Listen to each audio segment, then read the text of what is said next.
करते हैं गिबली नामक ट्रेंड के साथ। जी हाँ, अगर आप ही सोशल मीडिया पर हैं तो आपने इस गिबली ट्रेंड का और गिबली स्टूडियो का इस्तेमाल तो किया ही होगा अपनी फ़ोटो बनाने के लिए। और दरअसल ये जो नया ट्रेंड है वायरल काफ़ी हो गया है, दिखने में काफ़ी कूल है, काफ़ी फ़न भी लगता है। लोग अपनी पिक्चरों को गिबली कर रहे हैं, गिबली स्टूडियो में तब्दील कर रहे हैं, अपने परिवार अपने बच्चों की फ़ोटोग्राफ्स और रील्स भी बनाई जा रही हैं। लेकिन क्या इसके पीछे एक बड़ा ऑनलाइन स्कैम छुपा हो सकता है? जी हाँ, ये स्कैम आपकी ऑनलाइन प्राइवेसी पर डेंट लगा सकता है। ये हम क्यों कह रहे हैं आपको बता देते हैं, लेकिन इससे पहले ये इसका प्रचलन इतना ज़्यादा प्रसिद्ध हो चुका है। सैम ऑल्टमैन ने बताया है कि चैट जीपीटी पर लगभग 1 घंटे के अंदर 10 लाख नए यूजर्स ने अपना गिबली फोटोग्राफ ट्रेंड करवाया है या बनवाया है। अभी दरअसल है क्या, थोड़ा सा हम इसके बुनियादी बातों पर जाते हैं और बताते हैं आपको कि किस तरह से जो है इसका इस्तेमाल किया जा रहा है। कुछ तस्वीरें जो आपके फोटो हम आपको स्क्रीन पर दिखा रहे हैं, ये गिबली स्टूडियो से बनी हुई पिक्चरें हैं। ये ट्रेंड स्टूडियो गिबली के एनिमेशन स्टाइल को कॉपी करता है, जिसमें यूजर्स अपनी तस्वीरें या वीडियो को एक खूबसूरत ड्रीमी और विंटेज एनिमेशन का लुक देते हैं, उसमें बदलाव करते हैं। लोग चैट जीपीटी या ग्रॉक 3 पर पर्सनल फोटोज अपलोड कर रहे हैं और studio Ghibli style anime art में इसको कन्वर्ट कर रहे हैं। और देखते ही देखते हम देख रहे हैं कि ये जो ट्रेंड है वो काफ़ी वायरल हो गया है। अब गिबली स्टाइल फोटोग्राफ्स को एडिट करने के लिए लोग अलग अलग वेबसाइट्स या एप्स का इस्तेमाल कर रहे हैं और यहाँ पर ही सबसे बड़ा पैच है। देखिए, प्रधानमंत्री मोदी तक की जो है गिबली स्टाइल की फोटोग्राफ बन चुकी है, जो आपको दिखा रहे हैं। देखिए, इतनी खूबसूरती से जो है लोग अपनी रील्स भी बना रहे हैं गिबली स्टाइल का इस्तेमाल करके, गिबली स्टूडियो का इस्तेमाल करके। अब एक्सपर्ट्स का क्या कहना है? एक्सपर्ट्स ने तो यहाँ पे बहुत सारे कंसर्न्स रेज किए हुए हैं, बहुत सारे यहाँ पर चैलेंजेस भी बताए हैं, लेकिन एक्सपर्ट्स ने आगाह किया है कि ओपनआई और ग्रॉक आपकी जो पर्सनल फोटोग्राफ्स है उसको एआई मॉडल ट्रेन करने के लिए इस्तेमाल करेंगे, जिसमें फ्रेश फेशियल डेटा जो है उनको पर्याप्त हो जाएगा, जो कि आपने वॉलंटरीली दिया हुआ है, आपने खुद ही ये डेटा दिया है और इसका फ़ायदा जो है इस्तेमाल किया जा सकता है। अब ये स्कैम कैसे बन सकता है, थोड़ा सा हम इन बातों पर आते हैं। पहले तो जो वेबसाइट्स और ऐप्स का आप इस्तेमाल कर रहे हैं, हो सकता है कि वो फेक हो। वेबसाइट्स और मोबाइल ऐप्स दावा करते हैं कि आपकी तस्वीरों को गिबली स्टाइल में बदल सकते हैं, लेकिन ऐसा करके वो आपकी निजी जानकारी जो है वो चुरा सकते हैं। डेटा चोरी, क्लियरली आप अपनी तस्वीरें अपलोड कर रहे हैं तो ये स्कैमस्टर्स आपकी पर्सनल डिटेल्स जैसे कि आपका email, phone number, location track कर सकते हैं इसके ज़रिए। अच्छा, पेड सब्सक्रिप्शन का भी एक ट्रैप इसमें फंसा हो सकता है। कई वेबसाइट्स पहले फ्री एडिटिंग का ऑफर यहाँ पर देती हैं, लेकिन बाद में आपको महंगे सब्सक्रिप्शंस लेने के लिए मजबूर भी कर सकती हैं। ये भी एक बहुत बड़ा ट्रैप हो सकता है। इतना ही नहीं, वायरसेस और मैलवेयर्स को लेकर भी यहाँ पर जो है कंसर्न सामने आते हुए दिखाई दे सकते हैं, क्योंकि कुछ फर्जी ऐप्स आपके फ़ोन या कंप्यूटर के वायरस में डाल दिए जा सकते हैं, जिससे आपका डिवाइस स्लो हो सकता है, आपकी निजी जानकारियाँ भी जो हैं वो लॉक हो सकती है। अब इन सब से बचना कैसे है, यही वो सवाल है जो सबके सामने आ रहा है और यही वो सवाल है जिस पर आज हम विस्तार से चर्चा भी करेंगे। तो एक एक करके तमाम बातें आपके स्क्रीन पे हमने रख दी है और अब हम चर्चा को भी आगे बढ़ाते हैं और आपको मिलवाते हैं हमारे मेहमानों से। ऑनलाइन बचने के लिए कैसे आपको ऑथेंटिसिटी का चेक करना चाहिए, अपनी पर्सनल चीज़ें आपको कैसे अपलोड नहीं करनी चाहिए, डाउनलोड करते हैं किसी भी ऐप को या किसी वेबसाइट पे जाके कुछ भी करते हैं तो उसकी परमिशंस आपको चेक कर लेनी चाहिए।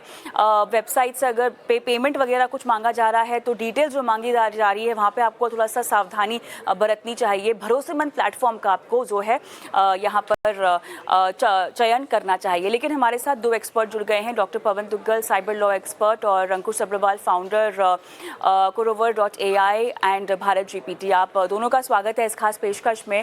अंकुश, आप ही के पास आऊँगी सबसे पहले, क्योंकि कैसे इसका इस्तेमाल हो रहा है और कैसे आप अपनी गिबली स्टाइल फ़ोटो बना रहे हैं वो तो हम सब जानते हैं, लेकिन बताइएगा कई सारे कंसर्न जो सामने आ रहे हैं, डेटा प्राइवेसी की बात नहीं हो रही है, यहाँ पर पेड सब्सक्रिप्शन की बात हो रही है और जिस तरह से वायरसेस आपके सिस्टम में आ सकते हैं उन सब की बात हो रही है। लेकिन सैम ऑल्टमैन ने कह दिया कि इसका क्रेज़ इतना ज़्यादा बढ़ गया है कि उनके जो जीपीयूज़ हैं वो मेल्ट होने शुरू हो चुके हैं। इस हद तक जो है लोगों में दीवानापन है गिबली का। तो ओपन एआई और ग्रॉक का इस्तेमाल जो किया जा रहा है उसका इस्तेमाल कितना ज़्यादा मिसयूज़ हो सकता है, थोड़ा इस पर आप प्रकाश डालिए। No, thank you for having me. I think right topic. मैं भी किसी का भी व्हाट्सएप कर रहा हूँ तो उसका डीपी चेंज हो चुका है। हाँ सी बिल्कुल। यूजर्स सिटीजन्स को वैल्यू दिख रहा है, राइट? सो सिर्फ यूटिलिटी वैल्यू नहीं होता, यहाँ पे एक एंटरटेनमेंट वैल्यू है। So and they are getting that value, and at what cost? Maybe at the cost of giving their data. And in this case, data is not the text, it's not voice, it's image, right? Abhi most of LLMs used they were more mainly towards text में थे ना, the text completion, sentence completion algorithms के base में जितने भी Gen AI based LLM आए, तो अभी इमेज वीडियोस में काम हो रहा है, and all the reputed companies which people are using, so they are kind of lacking image और वीडियोस जनरेट करने में। And this is a big step, I think hats off to them कि एक ऐसी एक यूटिलिटी लेके आए where people are getting benefit of this entertainment value, and they're getting a lot of data, है ना? It's kind of trade. तो आप ये इसको फिशिंग के लिए यूज हो सकता है या नहीं, वायरस आ सकते हैं या नहीं, मुझे नहीं लगता, because these are reputed companies, but this is very clear they use this data to improve their models and engine, right? वो पहले डेटा इतना उनके पास बात है नहीं था उन कंपनीज के अंकुश, पास यही पर व्हेन दे तो बात स्टार्टेड। है। जी अंकुश, यही पर तो बात है। हम जानते हैं यहाँ पर चैट जीपीटी और ओपन एआई की अगर हम बात करें तो कई सारे रेस्ट्रिक्शंस है जो ईयू पॉलिसी के तहत वो उसमें उसके दायरे में आते हैं। लेकिन अगर ये भी मिसयूज़ ना करें तो इसके नाम पे बहुत सारी फर्जी वेबसाइट्स बन रही हैं और फर्जी ऐप्स बन रहे हैं जो इसका इस्तेमाल करके आपको फोटोग्राफ देंगे, और इसके इस्तेमाल के चक्कर में आपके पर्सनल डेटा का भी मिसयूज़ किया जाएगा। प्रॉब्लम वहाँ पर है, क्योंकि जब इस तरह का कोई हम ट्रेंड देखते हैं ना, तो नॉट नेसेसरी लोग चैट जीपीटी या ग्रोक पे जाके ही अपनी फोटोग्राफ्स को गिबली स्टूडियो में तब्दील कर रहे हैं। भतेरों ऐसे प्लेटफॉर्म्स खड़े हो जाते हैं लगे हाथों, जहाँ पर वो दावा करते हैं कि हम आपको फोटोग्राफ बना के देंगे, और प्रॉब्लम वहीं पर है क्योंकि लोगों को ट्रेंड फॉलो करना है। एंटरटेनमेंट वैल्यू भले ही आप कह रहे हैं यहाँ पर लोगों के साथ, लेकिन that is at the cost of your personal data. क्या पवन दुग्गल साहब मेरे साथ जुड़ चुके हैं चर्चा में? जी मैं जुड़ा हूँ आपके साथ। पवन सर जी, सवाल सुना आपने, जवाब देना चाहेंगे सर?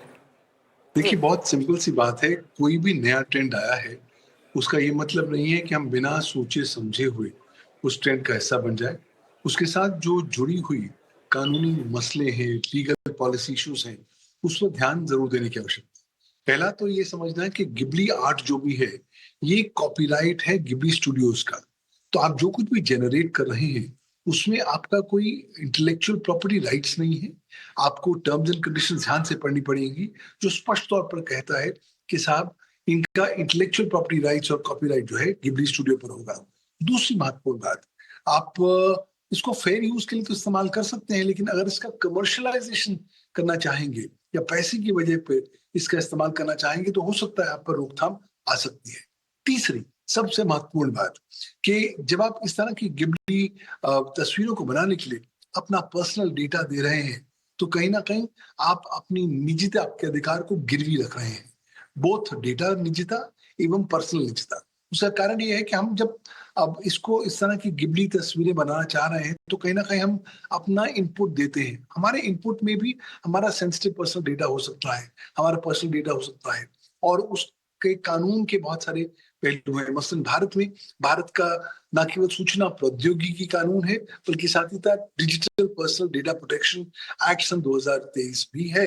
तो आपको ये भी देखना पड़ेगा कि आप अपना सेंसिटिव पर्सनल डेटा इस गिबली स्टूडियोज और गिबली ट्रेंड के अंतर्गत ना मॉर्टगेज कर दें, ना शेयर करें, क्योंकि ये कल को इसका दुरुपयोग हो सकता है।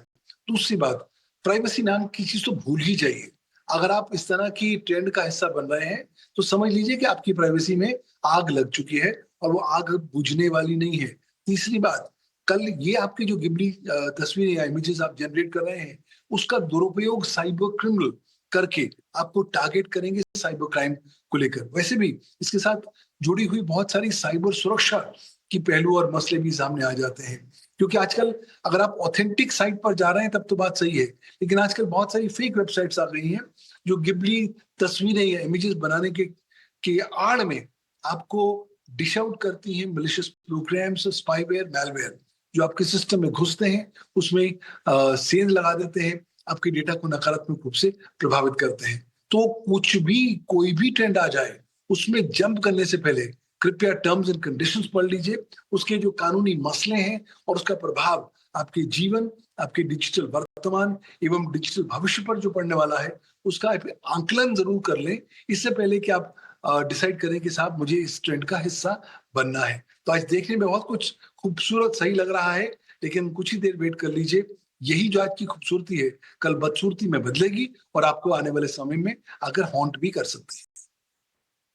यही एक बहुत बड़ा कंसर्न है पवन जी, जो अभी आपने सारे कंसर्न्स हाईलाइट किए हैं।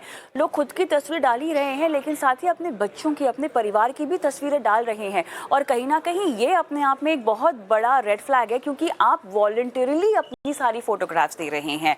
ठीक है, तो ऐसा भी नहीं है कि आपको चीट कर कर जो है इसका इस्तेमाल किया जाएगा। आपकी ही दी हुई, आपकी परमिशन से दी हुई फोटोग्राफ्स का इस्तेमाल किया जाएगा। क्या ऐसा कोई तरीका है पवन सर कि हम जो अपलोड कर रहे हैं फोटोग्राफ्स को, उनको हम कैंसिल आउट कर सकते हैं? अब जिन्होंने अपनी फोटोग्राफ्स डाल दी है, सैम ऑल्टमैन की स्टेटमेंट है कि 1 घंटे में लगभग 10,000 नए यूज़र्स ने जो है 10 लाख नए यूज़र्स ने जो है अपनी गिबली स्टूडियो फोटोग्राफ बनाई है। तो अब क्या कोई तरीका है कि आपकी अपलोड की हुई फोटोग्राफ्स को आप वापस अपने पास ले लें, या अगर आपने एक बार कॉन्फर्मेशन दे दी, परमिशन दे दी, तो वो अब चली गई है, अब उसका कुछ नहीं हो सकता? क्या ऐसा सिनेरियो है? देखिए, अब पछताने का कोई फायदा नहीं जब चिड़िया चुग गई खेत। एक बार आपने अपनी जानकारी, अपनी तस्वीरें इन स्टूडियोज को दे दी, तो आपने हाँ, अपनी पर्सनल डेटा साझा कर लिया। अब उसका वो हाँ, दुरुपयोग करेंगे, सदुपयोग करेंगे, आने वाला समय बताएगा। लेकिन सबसे महत्वपूर्ण बात यह है, क्या आप इनको विवश कर पाएंगे कि मेरी जो गी आपसे द्वारा मैंने जो आपको तस्वीरें दी हैं, वो आप भूल जाएं, उसे डिलीट कर लें, उसका इस्तेमाल ना करें? इस तरह की चीज कुछ भी नहीं होने वाली है, क्योंकि आपका जितना भी तस्वीरों का डेटा है वो एक पब्लिक डेटाबेस में जाने वाला है। उस पब्लिक डेटाबेस में लगातार इस्तेमाल करेंगे ये स्टूडियो गिबली और एआई प्लेटफॉर्म्स, ताकि अपनी एक्यूरेसी को, अपनी क्षमता को और ज्यादा बढ़ा सकें। तो आपको इफेक्टिवली एक गिनी पिग बना रहे हैं, आपके ऊपर एक्सपेरिमेंट करने वाले हैं, आपको मुफ्ती का एक प्रतिबिंब देते हुए कहीं ना कहीं आपको ही शिकार बनाने वाले हैं। तो मुझे लगता है जहां से जागो वहीं से सवेरा समझो। अगर आज आप भी जग जाएं और कहें कि साहब जितनी मैंने शेयर कर ली, चली गलती हो गई, आने वाले समय में मैं शेयर नहीं करूंगा, उतना ही आप अपना, अपने परिवार का, प्राइवेसी के अधिकार का ज्यादा संरक्षण कर पाएंगे। बिल्कुल। अंकुश, मुझे आपसे ये समझना है कि जो एक्सपर्ट्स भी कह रहे हैं कि एआई मॉडल्स को ट्रेन करने में इस्तेमाल किया जाएगा, फेशियल एक्सप्रेशंस जो आपके हैं उनमें डाले जाएंगे। ज़रा ये समझाइएगा, कैसे अब इन फोटोग्राफ्स और इन गिबली इमेजेस का इस्तेमाल एआई मॉडल्स को ट्रेन करने में किया जाएगा? ज़रा आसान भाषा में इसका इस्तेमाल का मतलब बताइएगा, अंकुश। बिल्कुल, जैसे पवन सर ने बोला कि ये डेटा चला गया डेटाबेस में, एंड सो ये सारी इमेजेस यूज होंगी उनका लार्ज लैंग्वेज मॉडल बनाने में, अब इमेज मॉडल बनाने में। तो जैसे हम बोलते हैं कि एक पोइम लिखो, जेन एआई को बोलते हैं, तो पोइम आ जाती है। तो अगर हम बोलते हैं कि अगर इमेज और वीडियो लेड जेन एआई प्लेटफॉर्म्स हैं, तो उनको अगर हम बोलो कि एक ये सिचुएशन है और मुझे आप एक तस्वीर बना के दो या एक ऐसे वीडियो बना के दो, तो अब उनके पास काफी कैरेक्टर्स हैं, है ना? तो as same as it is character, और may be some parts are fit, right? So अलग तरह की कितनी आईज हो सकती हैं, कितने नोज फॉर्मेशंस हो सकती हैं। So all of this would help generate images and videos. तो इस तरह से वो यूज होगा। वो एज इट इज यूज करते हैं या थोड़ा सा चेंज करके करते हैं, जैसे जिबली स्टाइल में किया, तो ऐसे कोई और स्टाइल भी हो सकता है, ताकि टोटल मैच ना हो या कोई लिटिगेशन ना हो, but they will use it in different form. और जैसे पवन सर बोल रहे थे, I think he is right, but as per law right to be forgotten है, जैसे जीडीपीआर में या इंडिया के डीपीडीपीए में भी। तो अब कितना कोई उसको पालन करेगा, I think that is questionable, but we should attempt saying delete कर दो मेरा डेटा। बट अगर लार्ज लैंग्वेज मॉडल में या लार्ज इमेज लेड मॉडल्स में अगर चला गया, तो it's difficult to eliminate those images. बिल्कुल।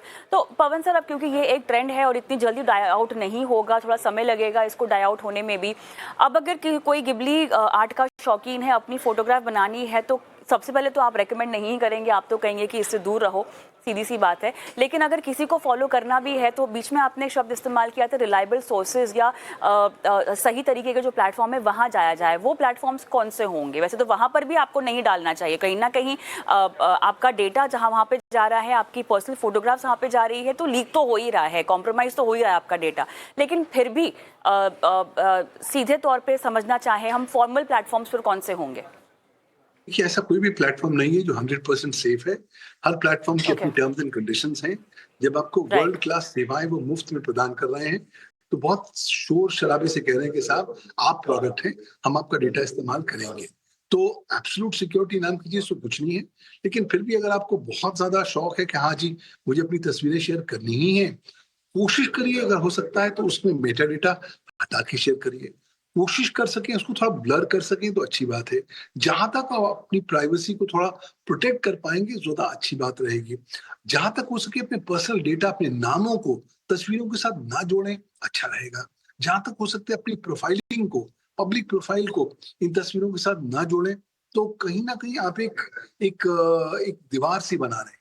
ये कोई एब्सोल्यूट सिक्योरिटी नाम की चीज नहीं है, लेकिन थोड़ी बहुत रिलेटिव सुरक्षा आपको प्रदान कर पाएगी। लेकिन सवाल यह है कि अगर हम चाहते ही नहीं है कि हम आग हमारे हमारे हाथ आग से जल जाए, तो आग से खेलने की आवश्यकता नहीं है। तो समझ लीजिए कि अभी जो देखने में बहुत ज्यादा सुखद लग रहा है, वो कहीं ना कहीं आग का दरिया है। हमें अगर इसमें कूदना भी है तो एक अच्छा फायरवॉल पहनना है, फायर सूट पहनना है, ताकि हमारे को कम से कम नुकसान हो। लेकिन बुद्धिमत्ता तो ये कहेगी कि अपनी प्राइवेसी को प्रोटेक्ट करिए, क्योंकि आने वाले समय में आप सब नग्न होने वाले हैं, आपकी कोई प्राइवेसी नहीं रहने वाली है। और फिर अगर आप शोर भी मचाएंगे, रोते भी रहेंगे, तो ये प्राइवेसी कभी वापस आने वाली नहीं है। और कुछ ही देर में ये एआई मॉडल्स और ज्यादा सशक्त, सिक्योर, एम्पावर्ड और इवॉल्व होने वाले हैं, और कुछ ही देर में साइबर सुपर इंटेलिजेंस आने वाला है। तो मुझे लगता है भविष्य चुनौतीपूर्ण भविष्य है। इसलिए जितना फूक फूक के कदम उठाएं, जितने अपने पर्सनल डेटा का संरक्षण कर पाएं, उतना अच्छा रहेगा। बहुत ज़रूरी बातें जो आपने अपने एंडिंग कमेंट्स में कही हैं। इसी के साथ इस सेगमेंट को फिलहाल हम यही समाप्त करते हैं। आप दोनों का बहुत बहुत धन्यवाद, आप दोनों ने समय निकाला और दर्शकों का मार्गदर्शन किया। तो ट्रेंड भले ही बहुत कूल है, आप बहुत टेम्प्टेड भी होंगे, लगातार आपकी व्हाट्सएप की चैट लिस्ट में आप जाएँ तो सभी की गिबली फोटोग्राफ्स आपको एक डीपी के तौर पर दिखाई दे रही होगी, लेकिन ये आपको नहीं करना है। अगर अब तक आपने अपनी गिबली फोटोग्राफ नहीं बनाई है, थोड़ा सा आगाह करते हैं, सचेत करते हैं, आप खुद ना ही अपनी फोटोग्राफ बनवाइए और ना ही अपने परिवार में किसी की आप बनने दें। ये जिम्मेदारी अब आपके ऊपर है और इसी तरह की जानकारी का हम चाहते हैं कि हम लोगों को समझाएं और उन पर जिम्मेदारी डालें कि वो इस बात का प्रचार करें, लोगों को सचेत करें। फिलहाल एक छोटा सा ब्रेक लेते हैं और ब्रेक के उस पार दर्शकों से जुड़ेंगे, उनसे बातचीत करेंगे।